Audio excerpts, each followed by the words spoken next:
नमस्ते दोस्तों, तो आज आपको एक बड़ी ही अचंभित एवं भयानक रहस्यमय कहानी सुनाऊंगी जिसमें आपको कुछ नई रहस्यमय बातें की जानकारी होगी। तो कृपा करके अभी चैनल को सब्सक्राइब कर ले। यह मेरा दूसरा नया चैनल है ताकि और भी रहस्यमय कहानी सबसे पहले आप तक पहुंचे। धन्यवाद। तो सुनिए। रिया बिहार के एक गांव में रहने वाली एक युवा शोधकर्ता थी जो प्राचीन लोककथाओं और सपनों के रहस्यों का अध्ययन करती थी। रिया को एक दुर्लभ क्षमता प्राप्त थी।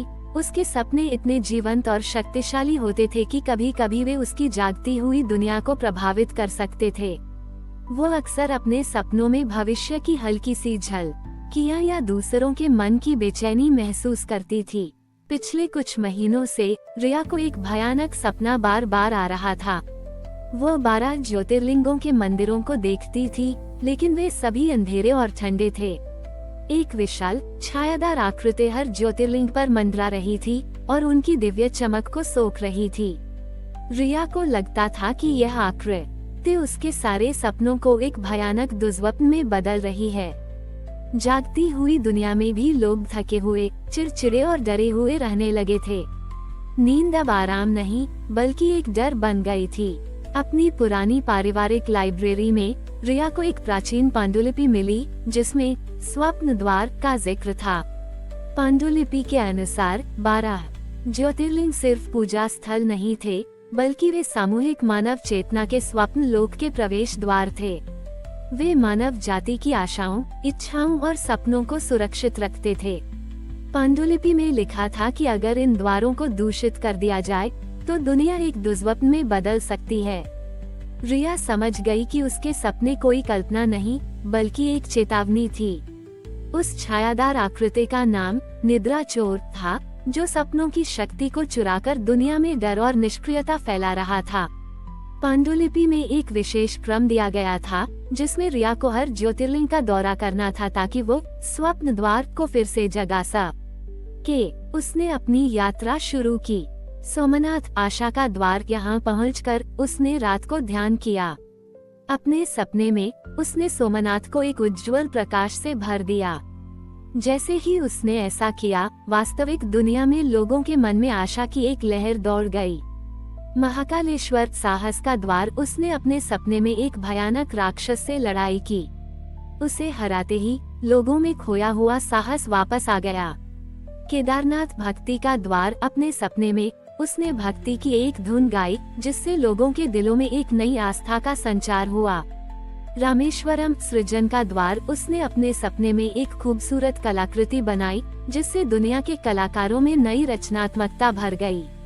जैसे जैसे रिया ज्योतिर्लिंगों को जगाती गई, निद्रा चोर की शक्ति कम होने लगी, लेकिन वह भी उसे रोकने के लिए अपने दुर्बुद्धि, बुरी सोच नामक मिनियंस को भेजता रहा, जो उसके सपनों का और भी भयानक बनाने की कोशिश करते थे।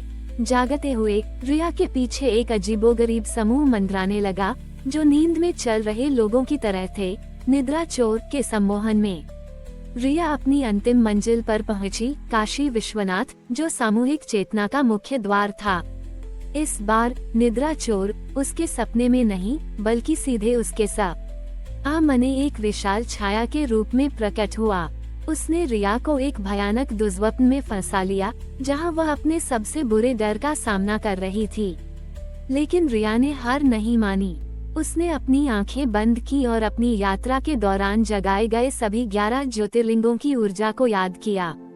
उसने अपने मन में सबसे खूबसूरत सपना देखा, एक ऐसी दुनिया का सपना जहां हर कोई खुश और शांति से रहता था।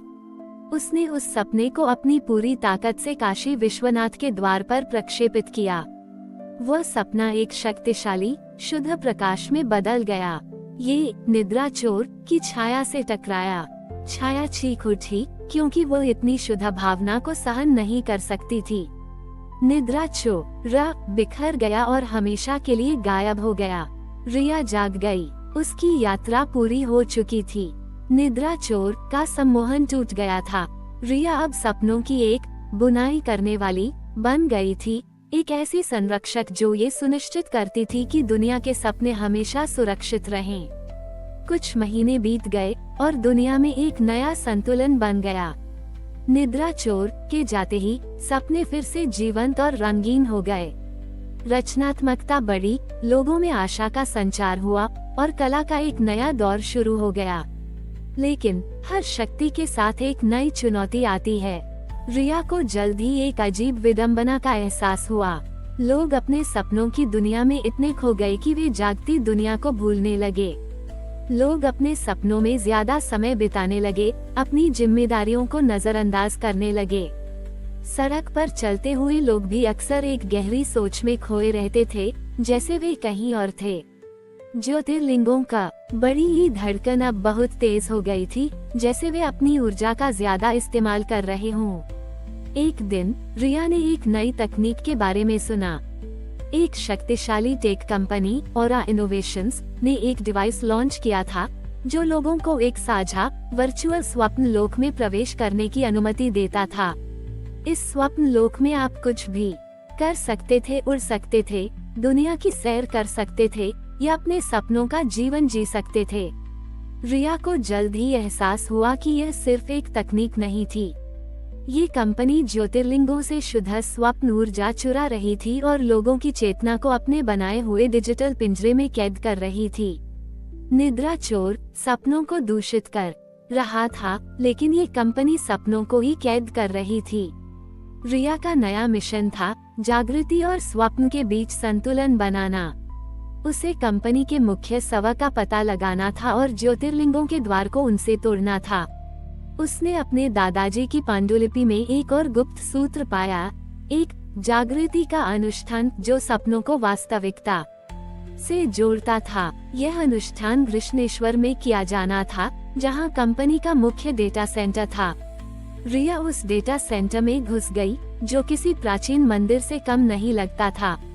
अंदर कंपनी का सीईओ मिस्टर शर्मा अपने डिवाइस के सामने खड़ा था, जिसने दुनिया के हजारों लोगों को एक साथ जोड़ा हुआ था। तुम यहाँ क्या कर रही हो? मिस्टर शर्मा ने पूछा। मैं मानवता को एक उपहार दे रहा हूँ, एक ऐसी दुनिया जहाँ कोई दर्द या दुख नहीं है। यह एक सोने का पिंजरा है, रिया ने चिल्लाकर कहा। तुम उन्हें वास्तविकता से दूर कर रहे हो। उद्धरण चिन्ह। उसने अपने हाथ में एक छोटा सा यंत्र निकाला, जिसे उसके दादाजी ने बनाया था। ये कैमरे जैसा था, लेकिन यह विचारों को कैद कर सकता था। उसने अपनी सारी शक्ति को केंद्रित किया और अपने मन में एक सपना देखा, जागती दुनिया का सपना। ये सपना था सूरज की रोशनी, बारिश की बूंदों, असफलताओं के बाद जीत की खुशी और दिल टूटने के बाद भी प्यार को महसूस करने का। उसने उस सपने को यंत्र के माध्यम से मिस्टर शर्मा के सवा में प्रवाहित कर दिया। हजारों लोगों को, जो अपने वर्चुअल सपनों में खोए थे, अचानक वास्तविकता का एक शक्तिशाली अनुभव हुआ। उन्हें अपनी जिंदगी, अपने परिवार और अपने सपनों के लिए संघर्ष याद आया। वे अपने डिजिटल पिंजरे से बाहर आना चाहते थे। मिस्टर शर्मा की मशीन में गड़बड़ हो गई और वह बंद हो गई। लोगों की चेतना वापस उनके शरीर में लौट आई। रिया ने एक बार फिर दुनिया को बचाया था। वो अब सिर्फ सपनों की संरक्षक नहीं थी, बल्कि जागृति की द्वारपाल भी थी। उसका काम ये सुनिश्चित करना था कि लोग सपने देखें, लेकिन उन्हें सच्चाई की कीमत पर नहीं। वो वापस अपने गांव लौट आई और अब वो लोगों को ये सिखाती थी कि सपनों को कैसे जीना है और वास्तविकता को कैसे संजोना है। हमारी और भी आध्यात्मिक एवं अनोखी कहानियाँ देखने के लिए हमारे चैनल पर जाए तथा धार्मिक एवं पौराणिक अनोखी कहानियाँ हमारे चैनल पर है। कृपया जाके देखें तथा हमारे चैनल को सब्सक्राइब करके रखें और वीडियो लाइक जरूर करें। धन्यवाद।